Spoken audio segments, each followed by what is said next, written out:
पैठणी महाराष्ट्र की संस्कृति के लिए एक गर्व का विषय।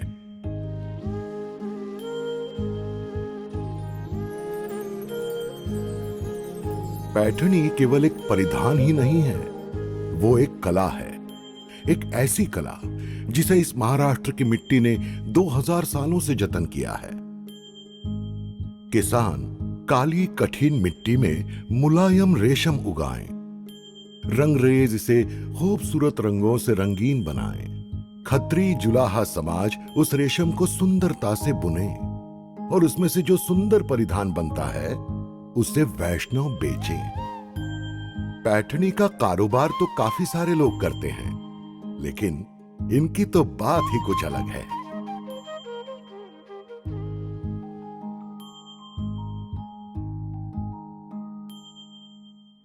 नासिक जिले में येवला तहसील पैठणी उद्योग का प्रमुख केंद्र माना जाता है।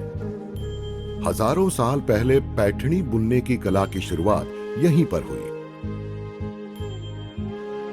कई शाही परिवारों के वैभव की शोभा में इस वस्त्र रूपी कला ने 4 चांद लगा दिए। सन 2000 में इसी कला का अस्तित्व कायम रखने के लिए मुख में हरि का नाम लेकर वारी के लिए निकले एक वारकरी ने पैठणी के व्यवसाय में कदम रख दिए। आज की पीढ़ी को इस पुरातन कला का वस्त्र रूपी स्पर्श कराने वाली पैठणी यहीं पर आकार लेती है। कापसे फाउंडेशन इस संस्था को प्रस्थापित करने वाला और इसे 22 साल तक सफलता से चलाने वाला ये वारकरी है श्री बाला साहेब कापसे। घर की आर्थिक जिम्मेदारी संभालने के लिए मैं शहर में गया। वहां पर एक दुकान में नौकरी की। नौकरी के दौरान मेरी उम्मीद के अनुसार वेतन न मिलने पर मैंने वो नौकरी छोड़ दी। लेकिन उस दौरान मुझे जो अनुभव मिला कि व्यवसाय कैसे करना है, मार्केटिंग कैसे करते हैं, मैन्युफैक्चरिंग कैसे करते हैं, इसकी मुझे काफी सीख वहां पर मिली।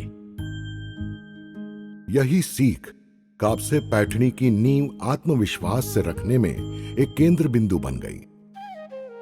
सन 2001 में इन्होंने एक हथकरघा लेकर पैठणी बुनने का व्यवसाय शुरू किया। बाला साहेब कापसे ने अपने जिद और कौशल के दम पर 2011 तक व्यवसाय को काफी बढ़ा दिया था और अब तो काफी पैसे भी बचने लगे थे। अब इन बचे हुए पैसों का क्या करें, ये सवाल हमारे परिवार के सामने था। उस समय चर्चा का विषय था इस पैसे से हम मुंबई, पूना, नासिक, शिरडी में भी और शोरूम्स शुरू करें। लेकिन सवाल यह था कि पैसों से क्या कर सकते थे और इन जगहों पर शोरूम्स खोलकर पैसे और भी ज्यादा मिलने वाले थे। इसलिए हमने यह फैसला किया कि शहर में जाने के बजाय हमारे गांव में ही किसी तरह का एक सोशल प्रोजेक्ट चलाएंगे और समाज को बेहतर पैठणी देने के साथ साथ और भी कुछ देने का प्रयास करेंगे। इसी भावना से बाला साहेब ने उन्हीं के गांव में येवला के वडगांव में एक बड़ा कारखाना शुरू किया। आदिवासी जनजाति और किसानों के बच्चों के लिए रोजगार उपलब्ध कराने का निर्णय लिया।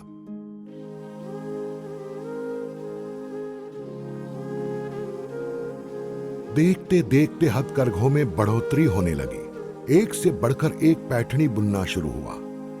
इतना ही नहीं तो उन्हें अच्छी कीमत भी मिलने लगी। शुरुआत में खुद की दुकान ना होने के कारण येवला के बाजार में किराए पर लिए 10 बाय 10 के पतरे की दुकान में उन्होंने खुद की बनाई पैठणी बेचना शुरू किया। आज उसी बाजार में कापसे पैठणी के 4 मंजिलों वाले भव्य शोरूम में ग्राहकों की भीड़ लगी रहती है।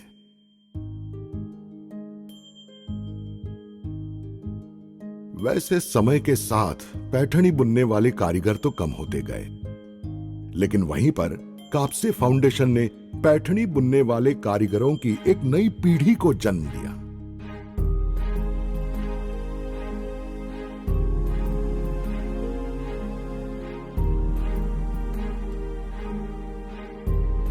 एक दिन मेरे मन में ख्याल आया कि जो खुद के लिए बोल नहीं सकते, क्यों ना हम उनकी आवाज बने। पैठणी बुनना एक बारीकी का काम होता है और इसमें काफी एकाग्रता की जरूरत होती है, जो इन बच्चों में स्वाभाविक रूप में होती है। कापसे फाउंडेशन ने पूरे भारत से 100 मूक बधिर बच्चों को गोद लिया और उन्हें पैठणी बुनने का मुफ्त प्रशिक्षण दिया। रोजगार मिलने पर आदमी एक जगह पर टिका रहता है और अपनी घर गृहस्थी चलाता है, जिसके लिए उसे खुद का घर होना जरूरी होता है। इसी दूरदृष्टि से उन्होंने उन बच्चों और उनके परिवारों के लिए 100 1 BHK फ्लैट्स का निर्माण किया। आज ये सभी बच्चे और उनके परिवार के सदस्य कापसे परिवार का हिस्सा बन गए हैं। ये बच्चे कई घंटों तक हथकरघों पर बैठकर काफी सुंदर पैठणी बुनते हैं। एक दिन में सिर्फ 1-2 इंच की बुनाई की जाती है। हम हमारे बुनकरों को लगभग 20,000 से 1 लाख तक का वेतन देते हैं। कोई अगर उन्हें इससे 100 रुपए भी ज्यादा देता है तो अगर अपने फायदे के लिए वो उसे बाहर बेचता भी है तो हमें कोई दिक्कत नहीं है।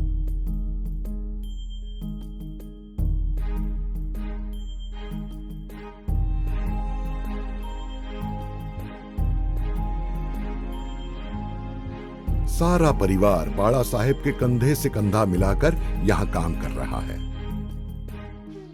रासायनिक खाद की जहरीली खेती को अस्वीकार करके बाड़ा साहेब कापसे जी ने 200 एकड़ में जैविक फसल उगाई है और बच्चों को देसी गाय का पोषक दूध मिले इसलिए उन्होंने गौशाला बनाई है। आज कारोबार संभालते हुए भी बाड़ा साहेब खेती और गौशाला में घंटों तक आनंद लेते हैं।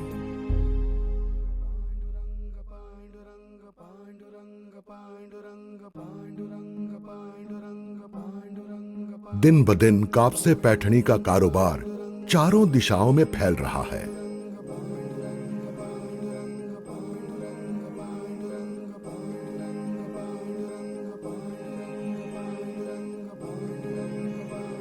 लेकिन बाड़ा साहेब के सपनों की उड़ान काफी ऊंची है।